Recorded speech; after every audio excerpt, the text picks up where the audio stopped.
Welcome to Novara Live. I'm Michael Walker. We have a very big show for you tonight. George Galloway back in the House of Commons. Rishi Sunak has just given a somewhat bizarre speech. We will get you some key moments from that coming up. And we're also going to talk to Mehdi Hasan. Aaron, what a show we have ahead of us.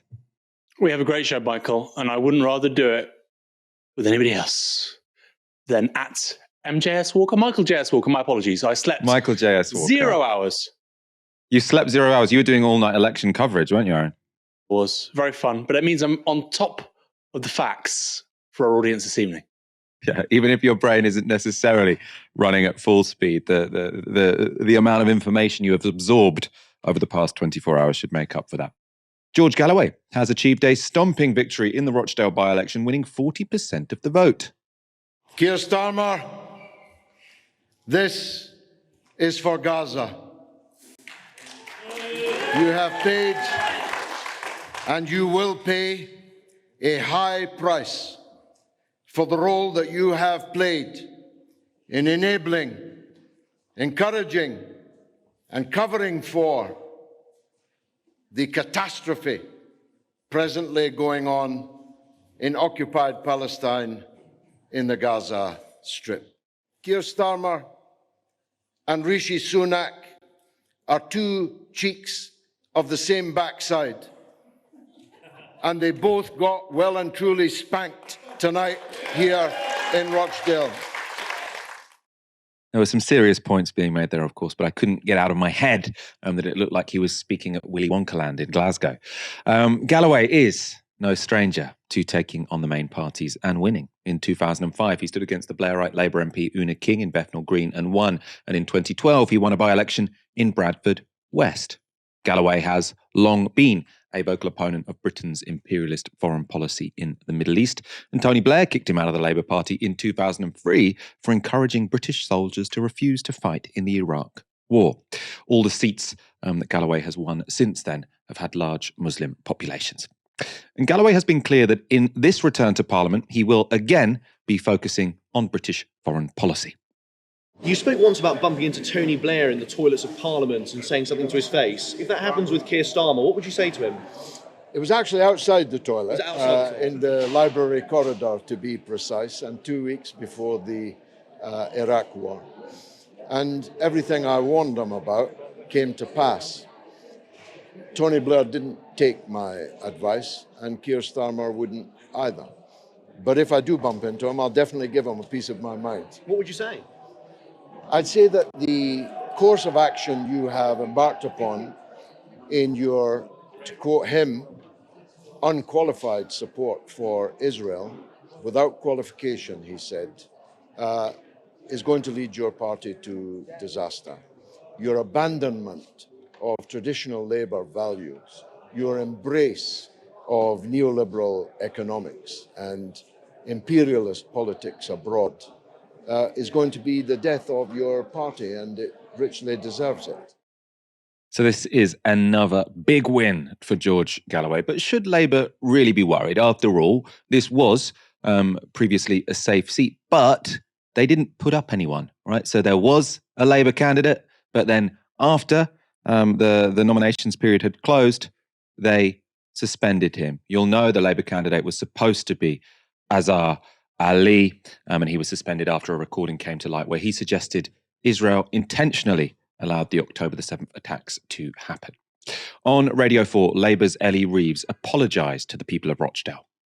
We regret not standing a candidate, not being able to stand a candidate in the Rochdale by-election, and we apologise to the people of Rochdale for that. If Labour had stood, I don't believe that George Galloway would have won.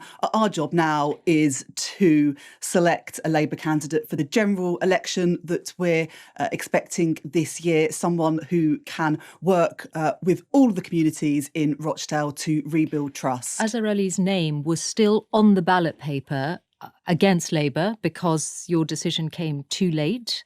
And yet George Galloway won 10 times the number of votes that Azarelli did. And this issue, which was a central one, the issue of Gaza, did resonate with many people. Well, just a couple of things. In terms of Azar Ali, the recording where he made completely unacceptable comments came to light after the close of nominations. Yes, I meant it was not possible to remove his name from the ballot paper. So of some course. people probably went into those booths thinking that he was the approved Labour candidate. That was how his name appeared. I mean, we ran no campaign there in support of Azar Ali, and he wasn't the Labour candidate. And we regret that we weren't able to have a candidate. You know, it's unprecedented for Labour not to run a candidate in a by-election, but it was the right decision because of those comments that were made. Let's get up the results from the by-election in full. So Galloway won comfortably with 40%. Also of note is local businessman and independent candidate David Tully. He came second with 21%. So both the major parties' vote shares dropped considerably from the last election. The Conservatives received 12% and Labour's abandoned candidate came fourth with 8%. The Lib Dems are on 7%. And Reform, interestingly, performed worse than in 2019, falling 2 points to just 6%. Now, you might have thought the chaos would give them an opportunity to perform somewhat better. We'll talk about that a little bit later. Aaron, what I first want to know from you is this question about the Labour Party. So, as Ellie Reeves suggested, would you agree that if Labour had a candidate that had stood who they had backed until the actual election, would Galloway not have won? Michael, it's complete nonsense. What we've just seen is unprecedented. It's very unusual for somebody outside of a major party to win a by-election. Very unusual. George Galloway's done it twice now, once in Bradford, once this morning. It's very unusual. He did it getting more votes than Labour, the Lib Dems, the Tories, and Reform combined. That is extraordinarily unusual. Labour almost lost their deposit. You know, they got 7% of the vote. And bear in mind, there would have been postal votes that were sent in weeks ago. Actually, some before even this whole Azar Ali saga kicked off. So, you know, I think had there been slightly more disadvantageous conditions for Labour, they might even have lost their deposit. Now, bear in mind, this is meant to be a Labour-safe seat. And I find it utterly extraordinary, hypocritical, duplicitous, but also funny that Labour people are going on the airwaves saying, well, we weren't standing somebody. You know, I was doing early morning TV with Paul Richards, perfectly charming, civilised man, who's an ex-Labour advisor. We weren't standing a candidate. You were standing a candidate. There was still literature going out every day in the constituency with this chap's name on it, Labour header. He was on the ballot, Labour. Everybody's associated with him with Labour for decades. There were conversations even of him being let back in if he won. There were pictures of him with local party officials, not in Rochdale, but more broadly across Lancashire, and bureaucrats.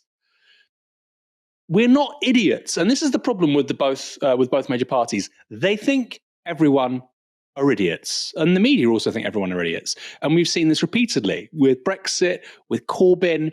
They think everyone are idiots, and if you don't, agree with the default line set within the M25, set by a few thousand people from both parties, then you're stupid. And what we got instead was an overwhelming rejection of all the candidates, in particular Labour. I mean, Michael, I'll finish with this. The Tories are on the ropes. They're being destroyed nationally. Reform got 6%, so that obviously bit into their polling too. They still got 12%. They almost got double Labour's vote in this constituency. And Ellie Reeves has the temerity to go on the airwaves saying, if we'd stood a candidate, we would have won. No, you were decisively rejected because of your party's position on Gaza. Just say it. Just say it. You could also say, well, it's a one-off. It's a by-election. It won't be repeated at a general election, although I think with the scale of Galloway's victory, that's not necessarily true. You could say all that. At least it's reasonable. It's plausible. This is just cope. Misinformation. And I think most worrying of all is that it wasn't really effectively pushed back on by the BBC, by Sky, LBC, nobody. Because just like the politicians, the media too, they think we're all idiots. The argument against that would be, so yes, I think even if Labour had stood, this is a by-election and George Galloway was standing sort of with a protest issue that people really do care about. So I don't think it is obvious that if Labour had stood a candidate, they would have won. I think, the protest vote would have been strong, even if Labour were standing.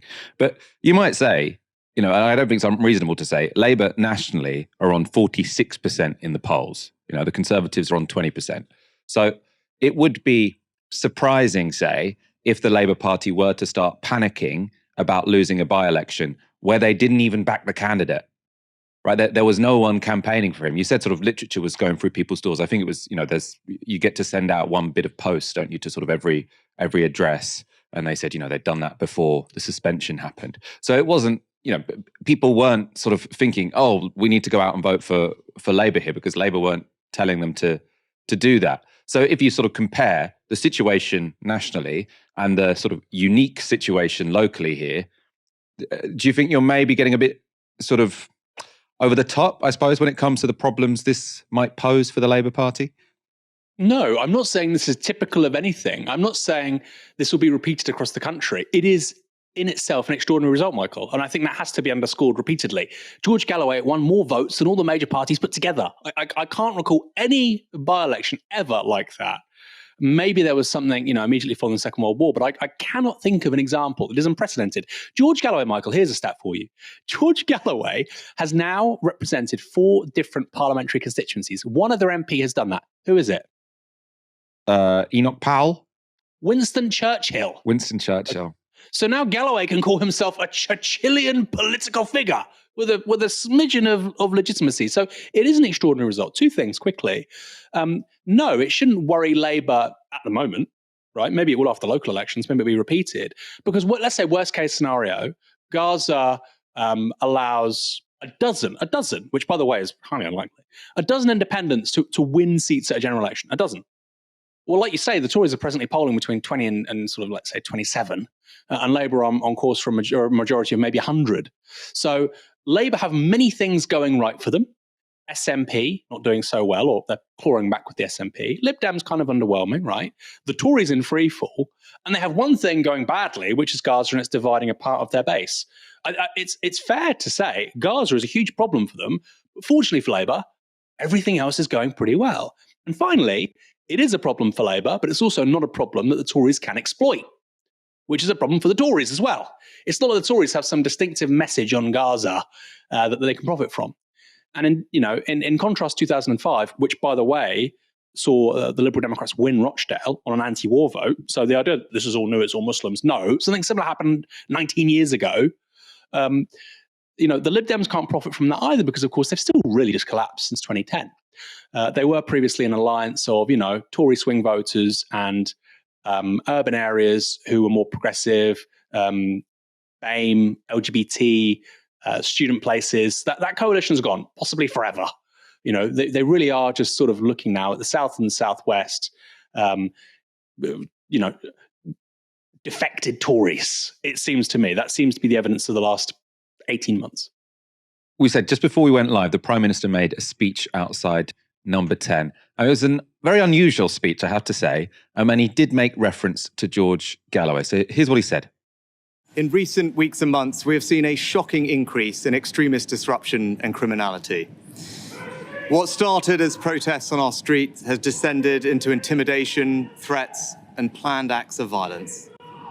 Jewish children fearful to wear their school uniform lest it reveal their identity. Muslim women abused in the street for the actions of a terrorist group they have no connection with. Now our democracy itself is a target. Council meetings and local events have been stormed. MPs do not feel safe in their homes. Long-standing parliamentary conventions have been upended because of safety concerns. And it is beyond alarming that last night the Rochdale by-election returned a candidate who dismisses the horror of what happened on October the 7th, who glorifies Hezbollah and is endorsed by Nick Griffin, the racist former leader of the BNP. Very, very cheap to sort of bring up that someone has been endorsed by someone else. He did I said it was a somewhat bizarre speech. He's sort of trying to sort of say, we're losing control of the streets and we're going to put our foot down and say, Britain is not racist. We're rejecting these divisive ideologies. And then lots of smearing of protesters against a genocidal war. As for what he actually announced. So this is from the BBC. Sunak says he has met with police leaders this week and made it clear that the public expectations of them is not to only manage, but to police protests. And he says that this month the government will introduce a new framework for policing. And he also committed to redoubling support for the Prevent programme and to act to prevent people entering the country who undermine this country. He also says those living in Britain on visas who spread hate will lose their right to be here. Now, it's very ambiguous what his definition of hate is. He complained about an anti-Semitic trope being projected on the Houses of Commons. Now, I assume he's sort of referring to From the River to the Sea, which, you know, as you'll know from this show, is not anti-Semitic. I also don't think that's what a trope means. So I think a trope is sort of like more a stereotype than From the River to the Sea. So a trope would be if you say, oh, the Jews, they all control the media, or Muslims are all violent, or something like that. Those are tropes. Saying From the River to the Sea is a geopolitical position, which, you know, even if you find it anti-Semitic, I don't think that's what a trope means. Anyway, Aaron, what did you make of that quite bizarre speech from Rishi Sunak, especially sort of done, you know, late on a Friday? He feels that this by-election is so significant that he has to make this address to the nation. The guy's a loser. He's lost. You know, he has lost. There's polling out today. Obviously, bad night for Reform last night. Well, not that bad. They kept their deposit. But they still polled nationally 14% this morning. I think that's their best ever. The Tories were on 20%. By the way, that's not going to be reflected in the general election, but I mean, that's a huge problem for you when there's a new political party eating into your terrain and they're 6 points behind you. And I think that's as much the reasoning behind what Sunak did as anything Galloway achieved. And I find it extraordinary, Michael. You know, we'll talk about this more later. But how politicians in the media can condemn the electorate. George Galloway won a stunning victory in Rochdale. You don't have to like everything about him. You can even disagree with his position on Israel-Palestine. But there's an objective fact. I'll repeat, he won more votes than all the major parties put together, plus Reform, you know? And by the way, the person that came second was an independent candidate. I mean, what an indictment of our political system. And the response, of course, is basically, they're basically condemning the Rochdale electorate. You're saying he's evil, this malevolent actor, blah, blah, blah, blah, blah, blah, blah. He'll do nothing for Rochdale, blah, blah, blah, blah, blah, blah, blah. Well, you're basically calling the voters of Rochdale thick. That's what you're doing. Well, we should focus more on local issues again. We'll talk about that more later. What, your candidate was going to do that, were they? Really? Rather than serve the interests of the 1% and, you know, tax dodging elites? Give me a break. Do me a favor. So, look, I think Sunak is a goner. And I think even if Labour have a bad general election at this point, they're looking at a majority of 60-70. The Tories, 2 polls out today, one in the low 20s, one in the mid 20s. Bear in mind, Michael, in 1997, the Tories got 31% of the vote, just under. I think something like 30.8%. John Major got 97. If they get that result, it will be good. That will be an accomplishment. Now, that's how bad things are for them right now. Their worst ever election was in 1906. I think they got 156 seats.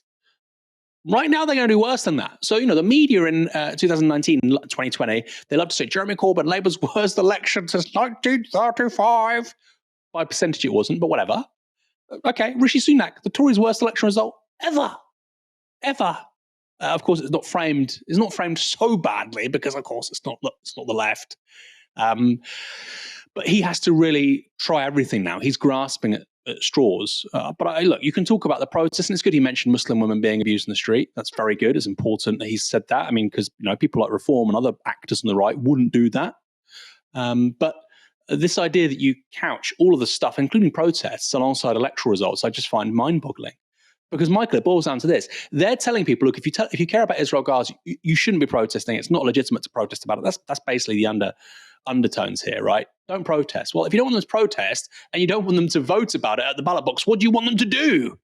By the way, you can't even complain about it on the TV or on YouTube, right? People like me and you get cancelled and critiqued nonstop. What are you meant to do? Well, you're just only meant to have like internal thoughts about this. And then that's the limits of sort of legitimate action when it comes to Gaza, when we know more than 30,000 people have died. Probably way more, by the way. And look, British Muslims, yes, they care about the issue. Other people do as well, but British Muslims care about that issue to a great extent. Of course they should. Of course they should. Or why wouldn't they? Right? I'm a British Iranian. If tens of thousands of people were being killed in Iran and the British government was helping, I'd be livid. I would vote for a candidate that tried to stop that. It's really not that hard to work out. But of course, whenever you have something going against the prevailing orthodoxy from the political and media class, well, we have to make it, Albert Einstein, subatomic particle physics. Because, of course, the easy question and the easy answer, people care about Gaza. They voted for the person who made that a central issue. That's too complicated. That's too bad. We can't understand it. And if we can understand it, we're going to condemn it. We've got some super chats coming in. Andy Thompson says, Sunak sounded like a prelude to curfews and martial law being introduced before the general election. I mean, it did seem like a very sinister speech, I thought, especially, given all of a sudden out in the dark. It seemed like this is a national emergency. George Galloway has been elected. In a seat. You might only have the seat for 6 months, but this is a national emergency. The message from Rishi Sunak earlier in the day as well, he sort of called this one of the most divisive campaigns in recent history. And that word divisive has been used a lot in the mainstream media today. Now, this was Robert Rinder hosting Good Morning Britain. There are local issues. This is a very poor constituency, 28% child poverty in that part of the country. There are issues that affect each and every one of us, and especially those communities. And yet, the fact that he wins on this with a campaign to divide communities rather than dealing with local issues, which is a fundamental job of an MP, is something worth reflecting on. That was a very, very patronising intervention, right? Part of an MP's job is to focus on local issues, but another part is to vote on issues that affect the whole nation or indeed the whole world. He's sort of saying that these are very poor people. Why are these poor people voting because they care about another country? Why don't they vote because they want more food, right? This is terrible. This is divisive, right? I think if voters prioritize the welfare of people far away, well, good for them, right? Oh, they should be voting for their pockets. Why, right? So patronizing. And reports do suggest that that's exactly what did happen. People did vote because they cared about a genocidal war going on, reasonably far away. So Anush Chakelian from The New Statesman visited Rochdale during the campaign and reported this. Galloway ran a predominantly pro-Palestinian campaign. His campaign literature and posters plastered all over the town were printed in the colours of the Palestinian flag, and he put a lot of work into meetings with local Muslim groups, including private women's meetings. Much of the talk at these events was about how Labour and the government were failing to call for an immediate ceasefire, neglecting Muslim voters and ignoring the plight of the Palestinians. These events were intense and visceral. There were tearful conversations about the murder of civilians at one I witnessed. The hopes of Galloway's rivals rested on Rochdalians putting bread and butter concerns first. Housing, notoriously poor in the town, where a 2-year-old boy died of exposure to mould, the high street and crime.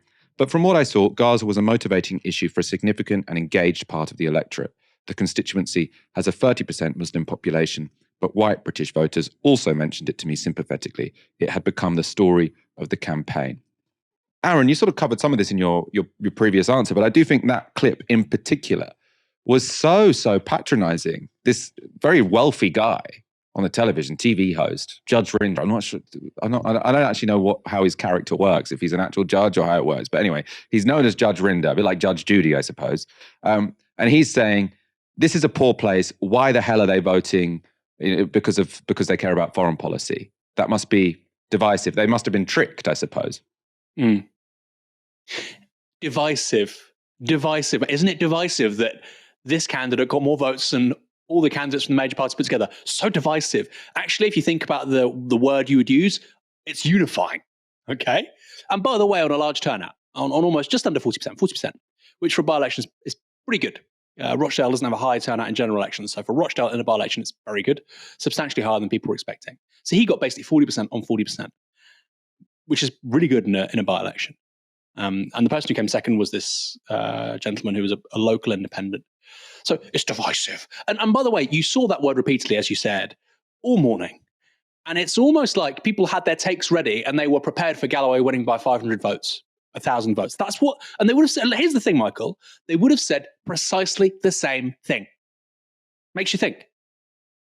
Because it indicates they're not actually challenging the results, their assumptions. They're not trying to provide valuable information for their audience. If you're going to say the same thing regardless of whether George Galloway wins by 1 vote or 10,001 votes, I would say that actually you're not really informing people. And look, people engage with news media, and I know GMB is not news media, it's soft media, but still, people engage with news media because they want to be informed, because it's valuable information, right? It might inform voter intention. It might inform just they want to be more knowledgeable about the state of the world.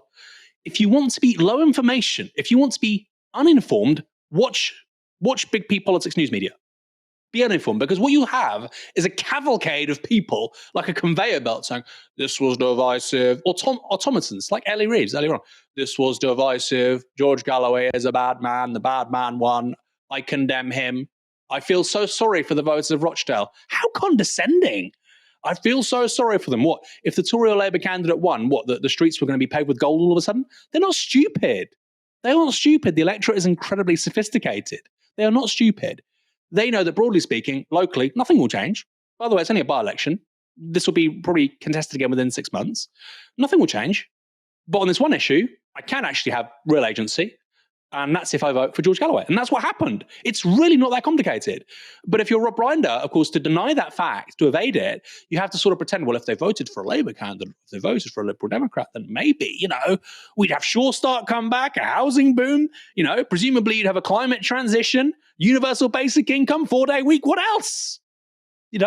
So stupid. So seriously stupid. And finally, on this gentleman's class position, he's a barrister, Michael. I don't know if he's actually a judge or God knows. Very weird, like TV judges. He's a barrister. He comes from an affluent background.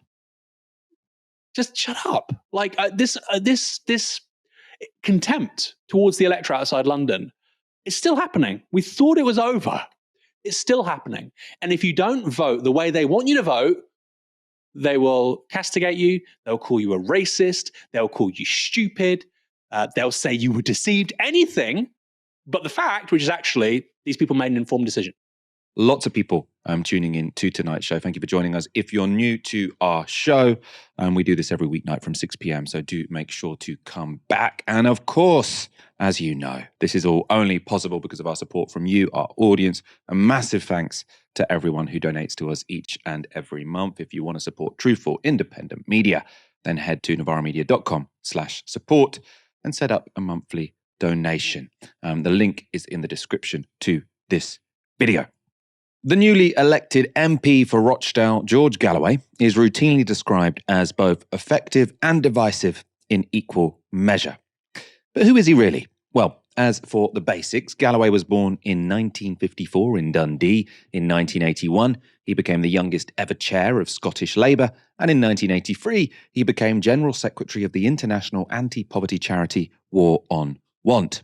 Galloway was first elected a Labour MP in 1987 to a seat in Glasgow, where he remained a Labour MP until 2003. In that time, he was a vigorous campaigner against sanctions on Iraq following the First Gulf War, and controversially, he met Saddam Hussein in 1994. Galloway went on to become vice chair of the Stop the War campaign from 2001, but it was the events following an interview he gave in Abu Dhabi that got him kicked out of the Labour Party. In that interview, he said this: "The wolves are Bush and Blair, not the soldiers. The soldiers are lions led by donkeys, sent to kill and be killed." That interview was controversial. He was called a traitor by many in the British press, and he responded like this: "As for being a traitor, the people who have betrayed this country are those who have sold it to a foreign power and who have been the miserable surrogates of a bigger power for reasons very few people in Britain can understand. Given that I believe this invasion is illegal, it follows that the only people fighting legally are the Iraqis who are defending their country. The best thing British troops can do is to refuse to obey illegal orders." Now, those statements seem entirely reasonable and were vindicated by history, but they were enough to get Galloway suspended from Labour for bringing the party into disrepute.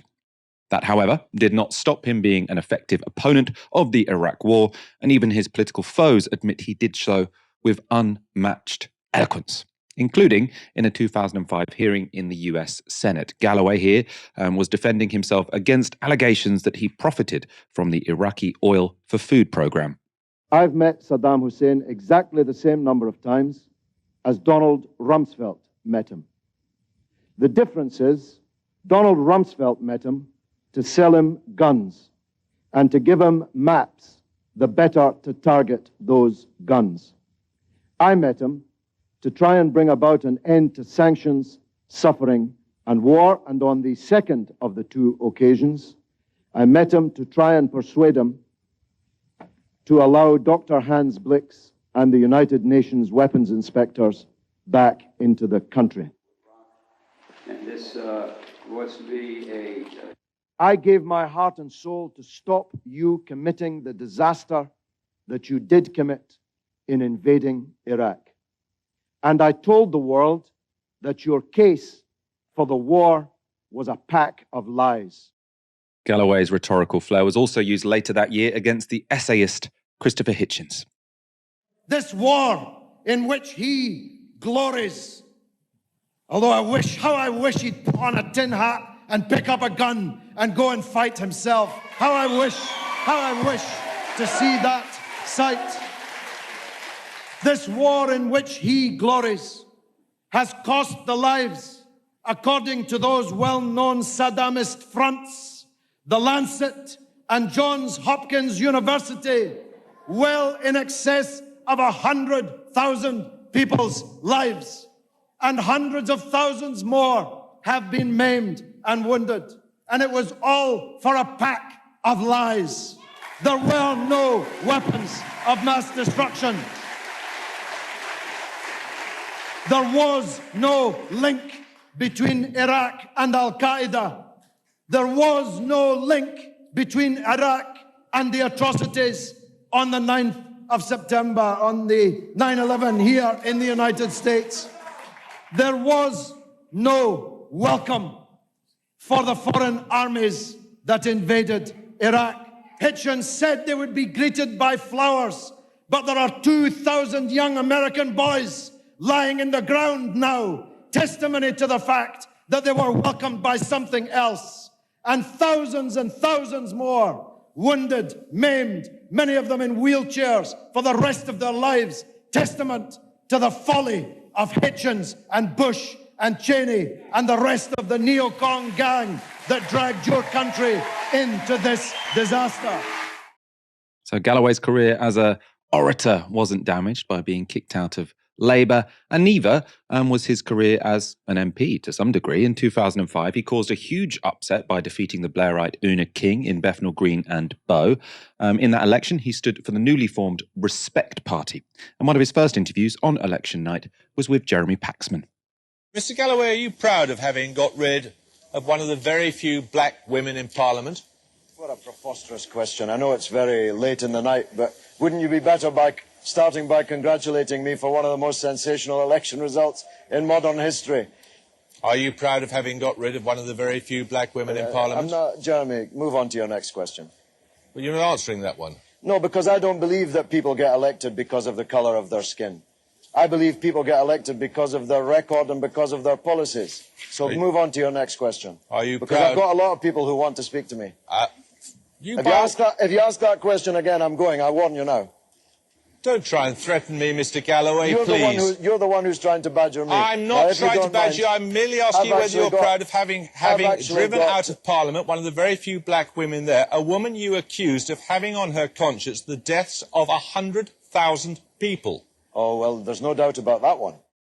If you haven't seen Brass Eye, I do recommend it.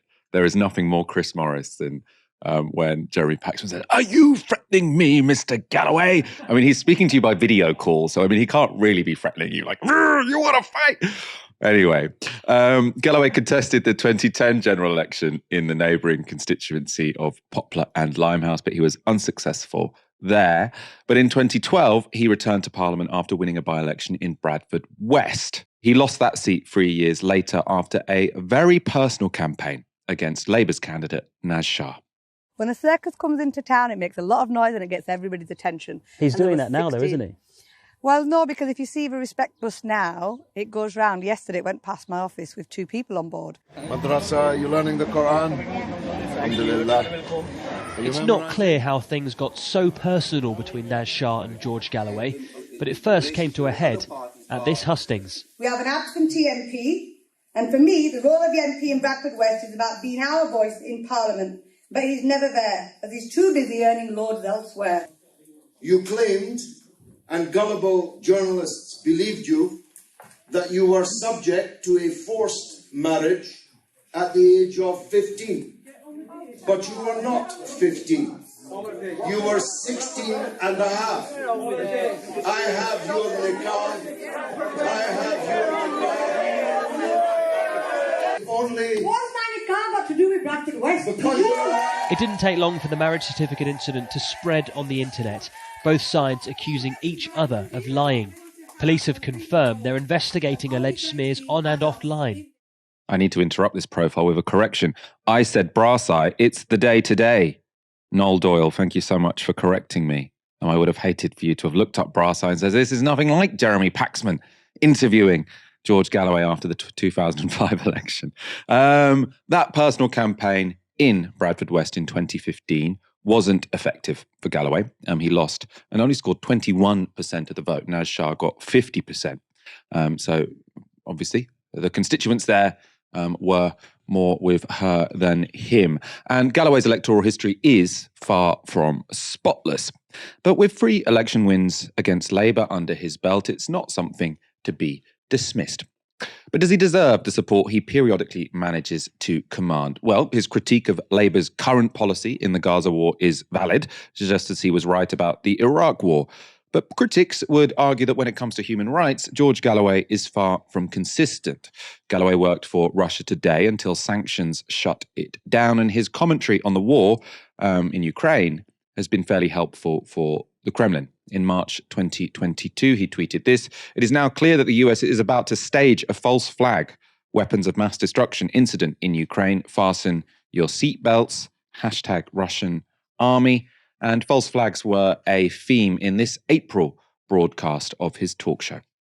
I don't believe that Bucha was a war crime.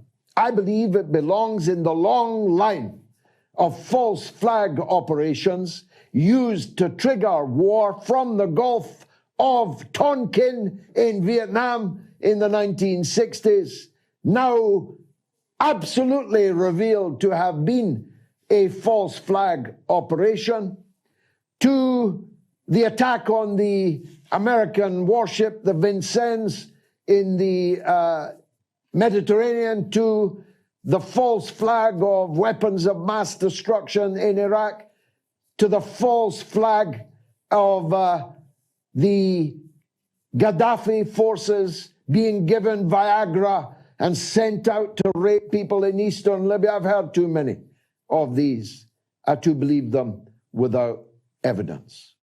Now, we agree on this show. There have been enough false flags, or at least misreporting of people and armies and nations who are opposed to the United States in terms of foreign policy. So requiring evidence is fine.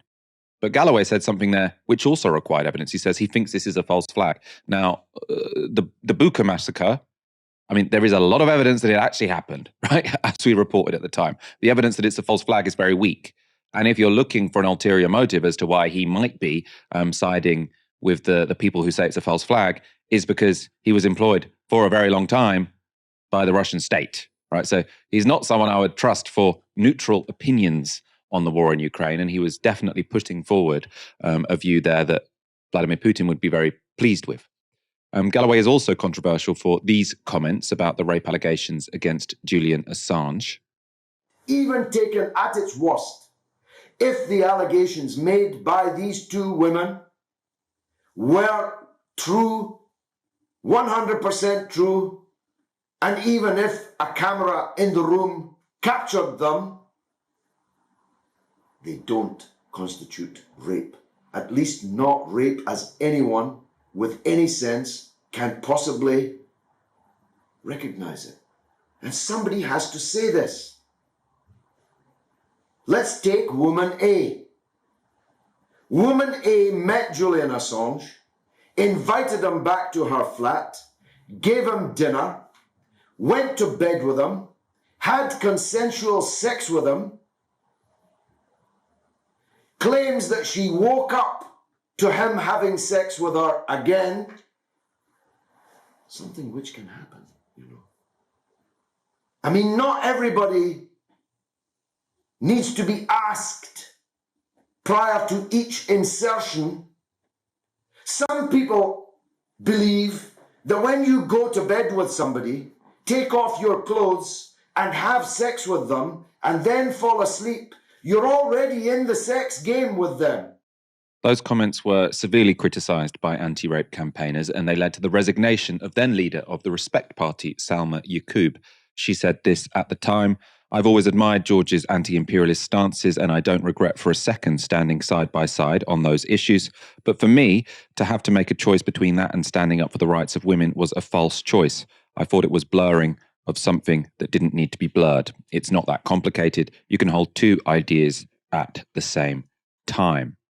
Salma Yaqub can hold two ideas at the same time, and George Galloway is capable of putting out more than one leaflet. In his latest campaign in Rochdale, some people got this one. So it says, "To the voters of the Muslim faith in Rochdale," you've got, "I, George Galloway, have fought for Muslims at home and abroad all my life and paid a price for it.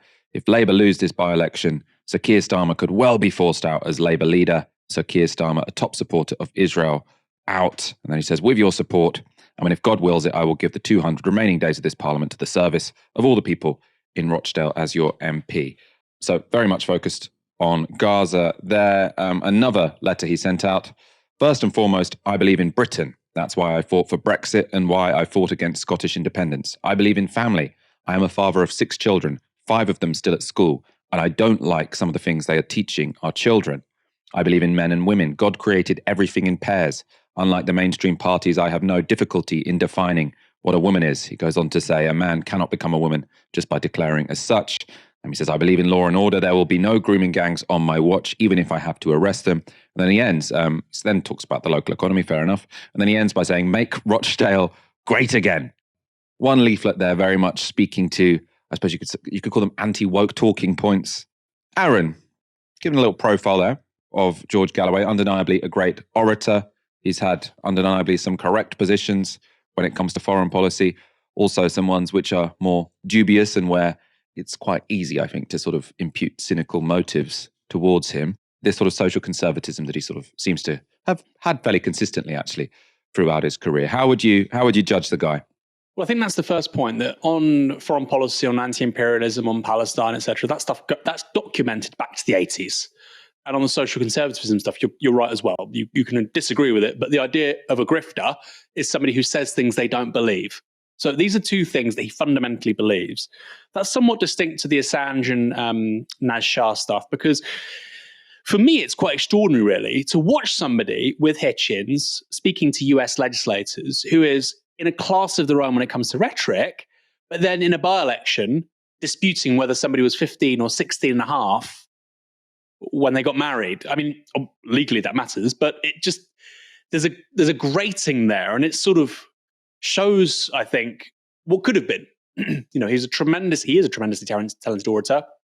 I think if his ego had been kept in check, I think if we had proportional representation in this country with the possibility of a larger left-wing party, he could have been a very successful political figure. In a way, not dissimilar to Farage, although I should say he's been an MP since 1987. Nigel Farage has never been an MP.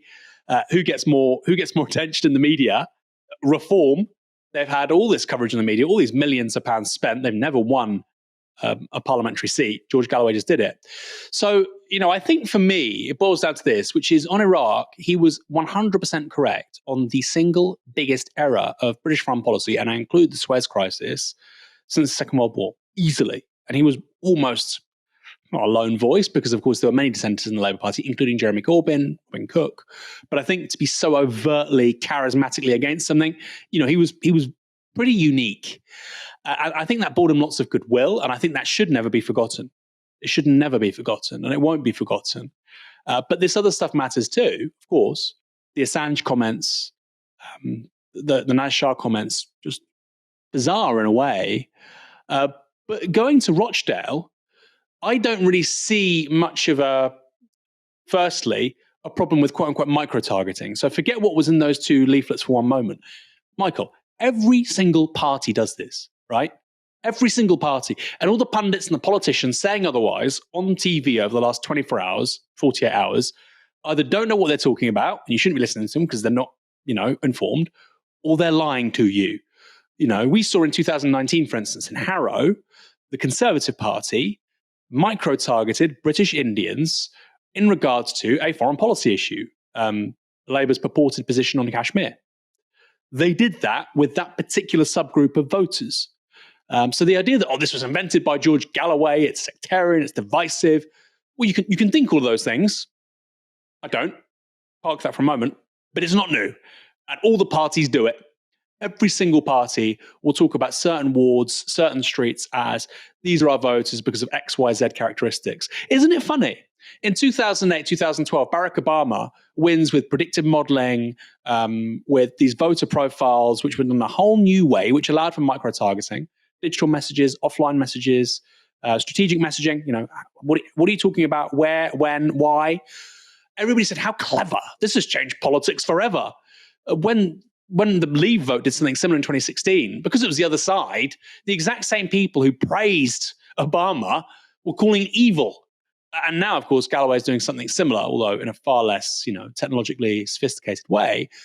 We're hearing similar things. So that's not new. It's very common. In terms of the content of the two letters, well, he's clearly not going to get rid of Keir Starmer, but I think everything he's saying in regards to Gaza, that he'll be a voice for Gaza over the next 200 days or whatever it may be, that's accurate, that's correct. The things he said in the other leaflet, he does believe them. I disagree with many of the things he said, but he does believe those things.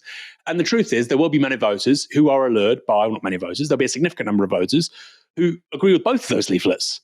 So the idea that they will agree with one, but they're being misled because there's this completely other, different candidate who's saying something different, I don't really buy. If you had a leaflet that was saying, I will defend Gaza, and then to other households, I will stand by Israel, then I get what you're talking about.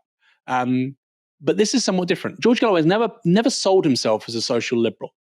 And if he did, by the way, I'd agree with him on a lot more stuff. I do agree with him on the foreign policy stuff. And again, it goes back to sophistication within the electorate, Michael. Many people will have voted for Galloway yesterday, and in Bradford West, and in Burn Bethnal Green. They're not stupid. They'll say, well, I disagree with him on X, Y, Z issues, but on this one thing, which basically nobody else in British politics is talking about, I agree with him a lot. So yeah, put him in Parliament. And also, this really does undo the claim that he didn't really care about the local economy. Very politically astute to talk about Rochdale Football Club and how he would save the football club. It's a big part of the civic fabric of that town, as football clubs invariably are, especially in smaller towns. Places like Oldham, Rochdale, Bury. Of course, Bury lost their club a few years ago. I think it's back now. They're a big part of the social and political fabric of these places, and he used that. And I'll finish with this. What was the offer from Labour? Was Labour going to institute a 4-day week and have universal childcare and guaranteed social income and rent caps? No. So if you think that, well, on all these issues, they'll broadly be the same, but I care about Rochdale Football Club.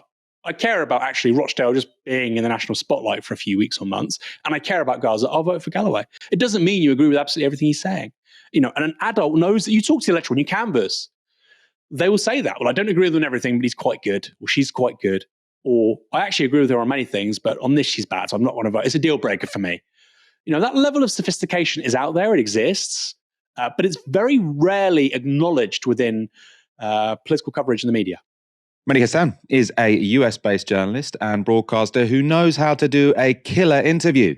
Most recently, those interviews were hosted on MSNBC, including a very punchy one with former Israeli ambassador Mark Regev. We analysed that on this show. But in somewhat mysterious circumstances, his show was taken off air. Well, you'll be pleased to hear he's back.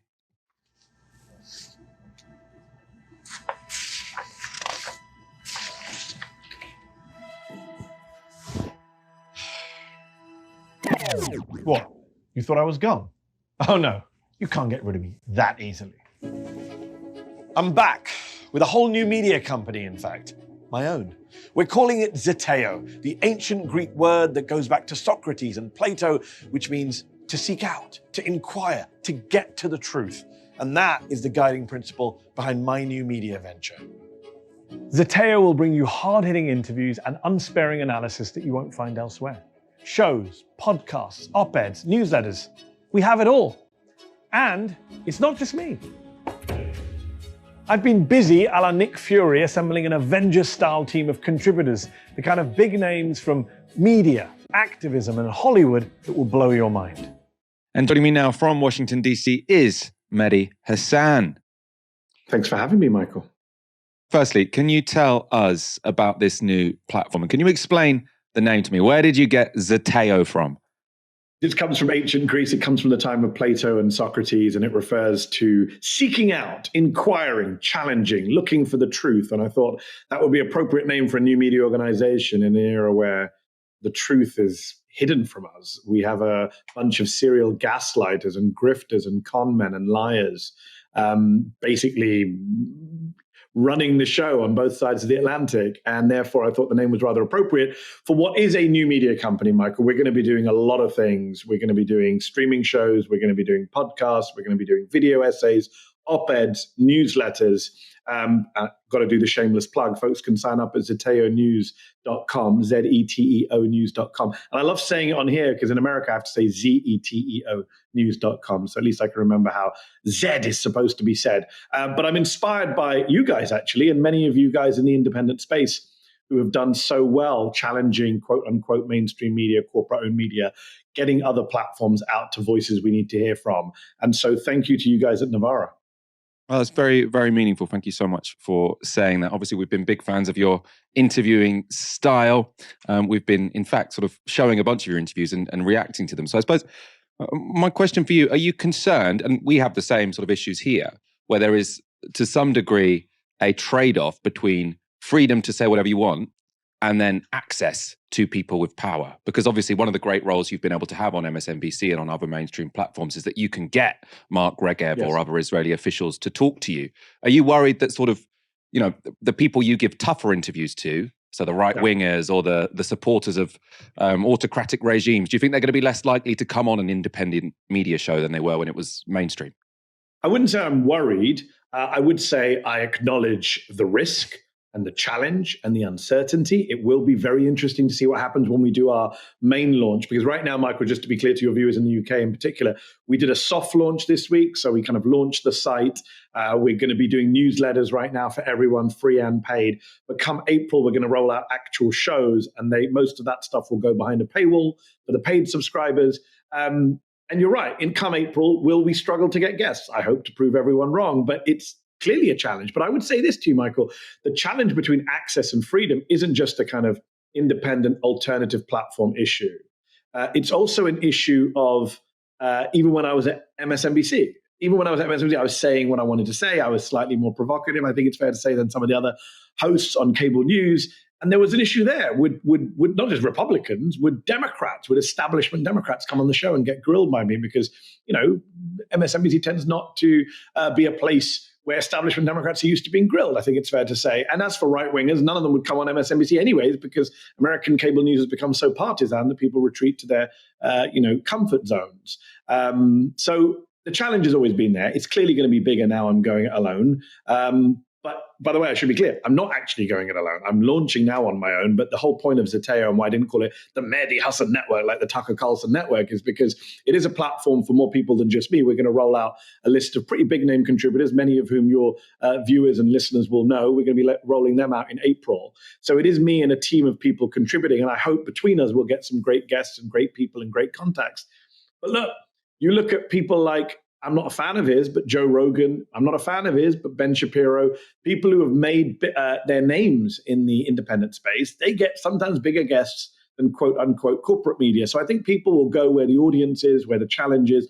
A lot of right wingers like to have an argument. And you know me, I like to have an argument. I wrote a book about winning arguments, another shameless plug, which is out in paperback this week. So I hope the arguments continue, but you're right. It is going to be an interesting challenge to see what the people in power do. I presume you'll be covering a lot on the American elections this year, inevitably. Tell me about that. I mean, obviously, at the moment, there's a big debate about Joe Biden and Gaza. You've got these two, deeply problematic options. On the one side, you've got Donald Trump. Yes. On the other side, you've got Joe Biden, who's been very, very supportive of Israel. I would say unconditionally supportive of Israel in their genocidal war on Gaza. How are you going to approach that? So this is one of the big editorial challenges for Zeteo, because we want to have as broad a presence as possible on the center left, far left, liberal, progressive part of the spectrum. And I've been someone who, throughout my career, has been very careful to try and keep all lines of communication open to different parts of the progressive wings of American and British politics. I worked at Al Jazeera English, as you know, which has a different editorial bent, to The Intercept, which has a very different editorial bent, to MSNBC. And along the way, I appreciate the fact that I've picked up a lot of followers and viewers and readers who are from different parts of the left. So, for example, right now, I know that we've had thousands and thousands of subscribers in the first couple of days of the launch of Zeteo. And I know that many of them will be blue no matter who, Biden Democrats who are rightly concerned about the return of Donald Trump. But I know there's also going to be a lot of people in there who are maybe the Michigan uncommitted folks who are, we cannot vote for Joe Biden, he's complicit in a genocide. So it'll be interesting to see, and I can't pretend to you that I have the answer right now. It'll be interesting to see how we navigate that and how we do content which is truthful, which is principled, which is morally consistent, but which will be playing to different audiences on the left. But the left, as you know, Michael, you've been doing this in the independent space longer than me, it's very different to the right. The right is much more monolithic. You can argue about Trump versus never Trump, Nikki Haley. But in terms of demographics, in terms of what gets them worked up, wokeism, culture wars, it's pretty easy for the Ben Shapiros and Barry Weisses and Tucker Carlsons to dish up red meat content that gets them easy subscribers. I think on the left, it's going to be much more of a challenge covering America in particular in an election year, where, as I say, people are rightly concerned that in a two-party choice, you've got to reject Donald Trump, the fascist. But in a two-party choice, can you really bring yourself to vote for either of them, given what Joe Biden is unconditionally doing on behalf of the genocidal Israeli government, as you say? And concretely on the Gaza issue, I want to know where you sort of stand in your opinions on this, because I know some experts, so Rashid Khalidi, among them one of the very sort of high-profile experts on the Palestine issue, has said that he believes that Biden has been even worse than Trump when it comes to Israel-Palestine. Where do you sort of stand on that question? This is one of the thorniest questions of our time when it comes to the left, Biden, Trump, and Gaza. Look, all right, this is a careful one to navigate, because this is not some abstract issue, is it, Michael? There are people who are really hurting. There are people here in America, Arab Americans, Palestinian Americans, who say, we cannot vote for Joe Biden. We've lost not 10, not 20, not 30, 40, 50, 60 members of our family in Gaza. And of course, how could anyone say to that person, you should vote like this? That's just a given. What Biden has done is unprecedented in the sense of what Israel has done is unprecedented and America has backed it. So in that sense, what he's done is unprecedented. Again, unfortunately, we live in a two-party system. And we have to understand that if it's not Biden, then it's Trump. If it's not Biden, it's Cornel West or Marianne Williamson. If it's not Biden, it's Donald Trump. And I would like, I've met people who claim, and I believe wrongly claim, that if Donald Trump was president, things wouldn't be as bad right now. That's nonsense. You don't have to normalize or minimize Donald Trump's awfulness in order to criticize Joe Biden. I can say very happily that Joe Biden is complicit in an awful genocide. And in a perfect world, he would be politically punished because we have many more choices. But the reality is Donald Trump, as president of the United States, was horrifically pro-Israel. In fact, you could argue, as Rashid Khalidi does, that Biden is the most pro-Israeli president of our lifetimes. But guess who the most pro-Israeli president before Joe Biden was? Donald Trump. Right? Donald Trump moved the embassy to Jerusalem. Donald Trump has a settlement. Many people don't know this. In the Golan Heights in occupied Syria, named after him. Right? Donald Trump is the only American president who has an illegal settlement named after him. That's how much the far right in Israel love him. In fact, you'd have to take my word for it. Itamar Ben-Gvir, perhaps the worst member of Netanyahu's government, who this week was celebrating the Flower Massacre in northern Gaza. He has said on the record that if Donald Trump was in office, we would have much more freedom to do what we want to do. Those are not my words. Those are Ben-Gvir's words. So when I say Donald Trump would be worse for the Palestinians than even Joe Biden, I'm not just saying that as a kind of opinion. I'm saying that's what the Israelis believe. Now, and this is what I say to people. Nobody's telling you to vote for Joe Biden. I wouldn't tell people how to vote.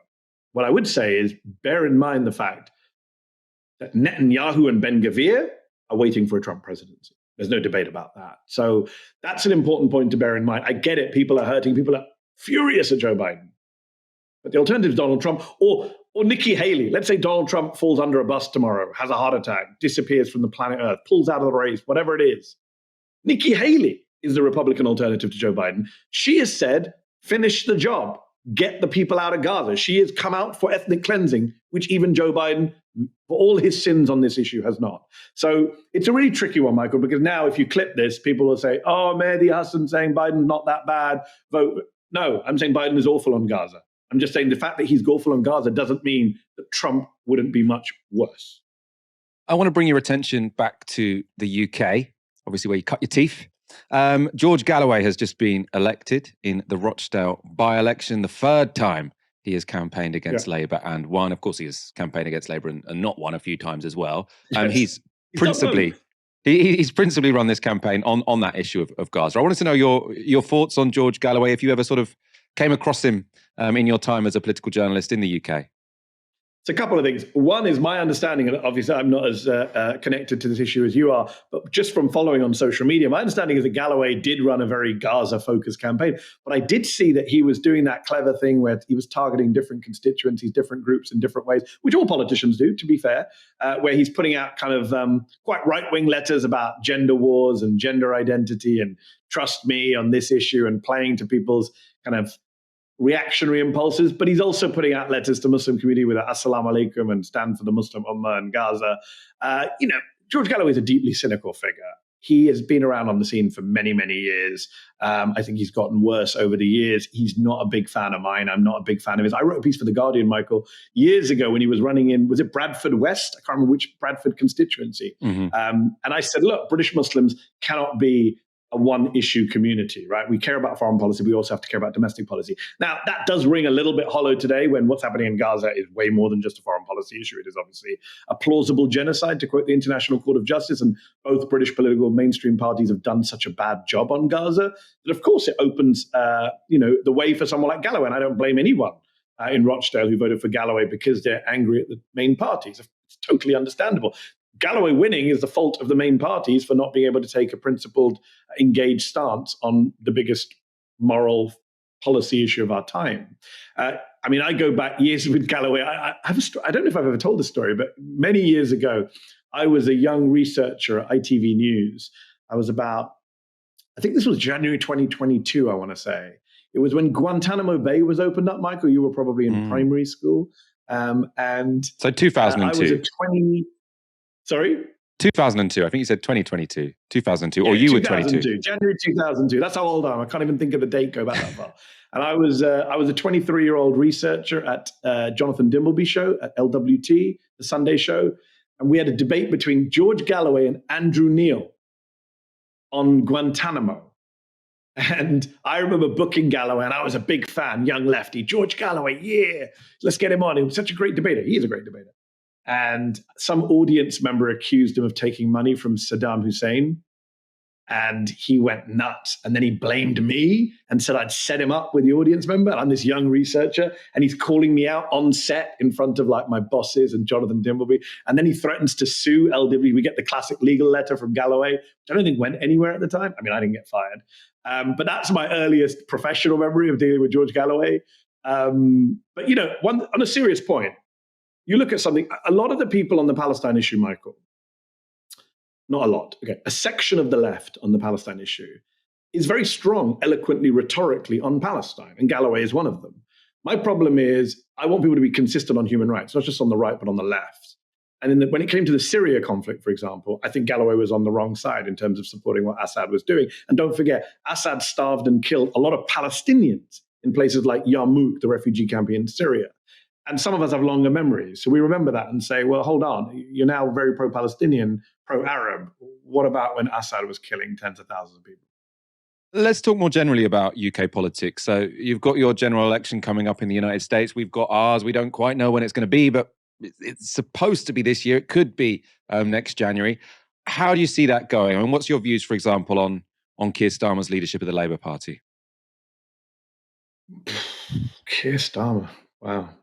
I wanted to be positive about Keir Starmer, but everything I see, and maybe this is, I'm far away. I'm seeing a lot of it online. It's bad. Like, not just Gaza bad, but bad across the board, bad on the environment. Like I'm someone who's very critical of Tony Blair, Michael. I've spent much of my career criticizing, opposing what Tony Blair did as Prime Minister and Labour leader. And yet, when let's go back further than 2002, in 1997, I was 17 years old. I missed out on the May election by a few months, wasn't able to vote, and I wanted to vote Labour in that landslide. I was very excited about Tony Blair. I hated the Tories. And I was a fan of Labour coming in, and people move to the right as they get older. I feel like I moved to the left. I was more right wing when I was a teenager. I was more centrist. And Blair disappointed us, right? On the domestic front, but also obviously Iraq, post 9/11, horrific crimes. But when you compare Starmer now to Blair then, Blair offered a far more radical, ambitious agenda. And it wasn't that radical ambitious, it was that one little pledge card. And did more radical, ambitious things like healthcare spending, which he and Brown did increase. And Starmer seems to want to do at a moment where Starmer seems to have a much easier path to victory than even Blair had. So I find the lack of ambition, the cautiousness, the centrism, the playing to the right-wing gallery, the disowning of any left-wing views he pretended to have when he ran for leader or served under Corbyn. I find that in a way worse than Blair in 97. And Owen Jones, our good friend, made this point yesterday on social media. He's going to win, but he's not going to win with any enthusiasm. And he hasn't really got a mandate for any kind of major change that he needs to do in the UK. Mehdi Hasan, thank you for joining me. We'll put a link to Zeteo in the description of this show. People do, please check it out. I'm sure you don't need my persuasion, though. Next week, the Tories will present perhaps their final budget. It's their last pitch to voters before the next election, so we might expect tax cuts. And they've also floated scrapping the non-dom tax status for super rich foreigners. And on BBC Question Time, Labour's David Lammy gave his predictions. In the run-up to a budget, what the Tories will do is fly a kite about a whole range of policies, try and excite their base to see if something will go down. None of us know what's in the budget until we get there. But we do know that there's been a debate in the Conservative Party about tax cuts, and that debate has now rumbled on for several years. At the same time, people are really feeling the squeeze. But the only way out of this is growth in our economy, and we have been in recession under them. So this is on them, and what the British people now need, frankly, is a general election. We need... So should I assume then that we wouldn't be seeing tax cuts under a Labour government should you get in? I've been around a long enough time to tell you that I'm not here as the Shadow Chancellor of the Exchequer to start predicting what is in... Well, I'd love to... Caroline, are you really going to start telling us what your plan is on the budget? I can certainly tell you, David, that the Green Party would not be proposing tax cuts at a time when public services are absolutely decimated, when hospitals have huge waiting lists, when schools are literally crumbling, when universities can't cope because they can't manage to manage their books. I can absolutely tell you that the Green Party would be prioritising investment in vastly needed public services, not cutting taxes. And are you going to suggest where the money's going to come from to do that? I would love to, David. I would love to challenge you on why the Labour Party has moved away from a wealth tax. A wealth tax is one of the things that in many other countries they pursue that and they look at the tax burden. Well, I shouldn't call it a burden. It's the responsibility of paying tax. And they recognise that some of the richest people in our society do not pay a proportionate amount of tax relative to the amount of money that they have, not just in their income, but in terms of their assets. So why is the discussion of a wealth tax such a taboo in this country? They have a wealth tax in Switzerland, in Norway, and lots of other countries where it's not brought the sky falling down. We should have a proper discussion about where the money comes from to invest. And one of the ways it can come from is from people who have more and earn more. It's a very good answer. It's a very patronising question as well. How are you going to pay for it? As if sort of like there's the idea of taxing the rich is just, beyond the comprehension of Caroline Lucas. Like, well, how will we pay for it? We'll do a wealth tax. It's like, oh. Like he asked the question as if he sort of assumed there would be no answer to it. Aaron, what did you make of that exchange? I thought it was completely bizarre, not least because he's saying, how would you pay for it? Keir Starmer in 2020 was saying how he'd pay for it. It's as if, you're trying to defy the laws of gravity. How would you raise the tax? We tax in this country capital less than work. We tax wealth less than work.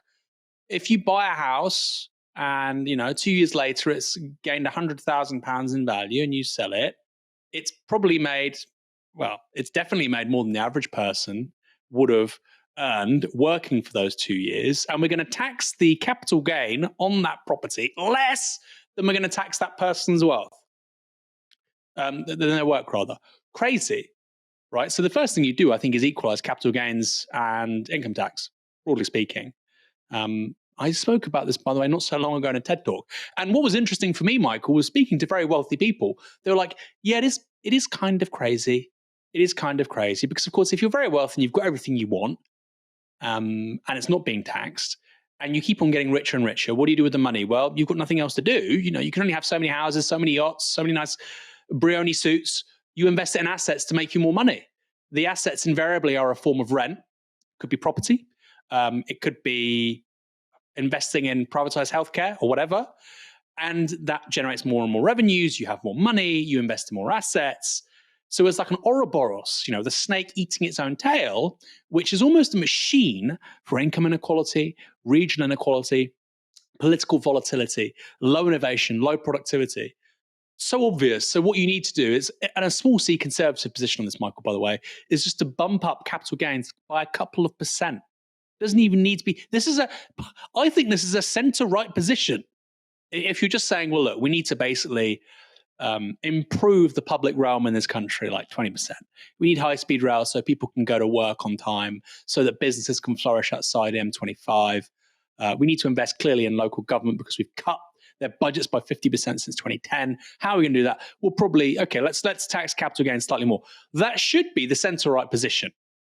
But you've got a nominally Labour politician there sort of poo-pooing it as if it's saying that I want to resurrect the dead and have a Sunday roast with Snow White and the Seven Dwarfs. You know, this is a very reasonable policy that is being delegitimized by the Labour Party precisely because they're in hocks of very powerful interests who don't want them to do it. And I do not buy this idea that, oh, well, if we increase capital gains, then actually that means we're going to lose our Tory switchers. Because I think, for instance, VAT is too high. I think we should have had a VAT cut in this country, like the Germans did, to deal with the cost of living crisis. I think many small businesses would have been saved. Many jobs would have been kept had we done that. And what I'd say is I want tax to go up in some places and down in some others.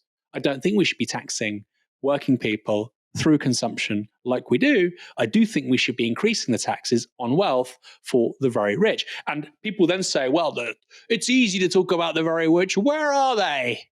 Where are they? It's just, you know, this abstraction you're talking about. Last year, the managing director of Harrods said the rich get richer in a recession. Recessions are good for the rich. Our sales and our revenues are doing phenomenally well. Until recently, the largest company by market capitalization, maybe it's gone back to that position actually, the largest company in Europe by market capitalization is not a big tech firm. It wasn't, you know, even petrochemicals, right? It was LVMH, Louis Vuitton, Moet Hennessy, luxury goods. Very many wealthy people have lots of cash to spend on this stuff. We know that because it's literally one of the two biggest companies in Europe. So there is money out there. It can be taxed. And just as we saw the Overton window on political debate shift left over the last 5 to 10 years, really, Labour in government would seek to shift it right. They would seek to shift it right. This is not me disliking Labour. It's just a fact. You're seeing it here in real time. David Lammy is saying, we can't increase any taxes on the rich. And by the way, I think just to keep this ship afloat, just to stay where we are, you're going to have to increase taxes because of an aging population, because of crises in the higher education sector, and because of local government bailouts. My God, Michael, look at Birmingham. They're going to have to sell £1 billion worth of assets. They're going to have to lay off 600 people. They're going to have to increase council tax by 21%. All these things because of this massive payout they're having to make, because of historical injustice with regards to various parts of their employees. Dozens of other councils could be in the same situation. So the idea that, oh, we can't have tax rises. We're having tax rises. A 21% council tax rise is a tax rise. And it's just a complete, I think, lack of responsibility to sort of have this debate and say, well, we'd like to cut taxes. It's one thing to say, in an economic downturn, we don't want to increase taxes. I wouldn't agree with that entirely. Like I say, I think capital gains, you could do that. It's one thing to say that. That's a Keynesian position, by the way. It's another thing to say we would look to we'd like to cut taxes. That's, you know, that is Deficit-funded tax cuts is a trust position. Lammy's not saying that, but he's one away from, George W. Bush or Liz Truss, deficit-funded tax cuts. That's not a left-wing position. And it's basically there's no basically about it. It is buying into austerity, because the key presumption here, which nobody talks about really, is that the growth on which Blairism was built was extraordinary. It was a historical one-off for a bunch of reasons which we can't go into today, and it's not going to be repeated. We have to build millions of homes. We have to build a national care service. You might say we have to increase military spending. I wouldn't really agree with that, given how bad procurement is. We've got to transition our energy systems, and we've got to bail out, 101 sectors. This is going to cost a lot of money. Finally, Angela Rayner was in a conference today about the future of the North. Labour won't even commit to finishing HS2, Michael. They could say, it'll be on ice. We want to cut costs, but we absolutely want high-speed rail to go from Manchester to Birmingham, from Birmingham to Leeds, maybe even to Bradford. They could say that. They don't, because what they want, what their politics consist in, is getting their feet under the table, saying we're nice, virtuous, good people, and we're 0.5% or 0.5 degrees further left than the Tories. Those are their political commitments. And if you think otherwise, I'm afraid you're going to be very badly disappointed, because at least with Tony Blair, he had Gordon Brown, he had Robin Cook, he had John Prescott, he had Mo Mowlam, he had really big left-wing figures in his shadow cabinet. Labour, you could say maybe Angela Rayner. That's it. It certainly doesn't look good. Talking of taxing the rich, you've got an interview out this Sunday, haven't you? Gary Stevenson. What can people look forward to? Well, it's a real scoop for Novara, Michael, because Gary has been doing 101 interviews with The Telegraph, The Times. I think his new book, his forthcoming book, was reviewed by the FT, I think today. Probably going to be in their weekend supplement. It's a great book. It's a personal story, which you probably would have an inkling about if you saw my last interview with him, which is on our YouTube channel with Gary Stevenson. Doing very well, coming up for 1 million views. We want this one to do better, Michael. It's about how the British economy will only get worse forever with our present economic model. And that's not just rhetoric. He talks about how that operates, how it functions. And remember this, about 15, 16 months ago, Gary said to me that we wouldn't see a major downturn in property prices in the UK. We wouldn't see a major downturn in property prices in the UK. And actually, they would slightly edge down, but then eventually start to rally. That's exactly what we're seeing. So if nothing else, if you don't agree with his political commitments, if you want some sensible insights around the economy, Gary's your guy. I can't wait. Thank you, Aaron, for joining me tonight. That interview will be premiering, quite a hard word to say that, here on our channel at 6 p.m. on Sunday. Thank you to all of you for tuning in. Come back on Monday night for another live stream. I hope you have a wonderful weekend. You've been watching Novara Media. Good night.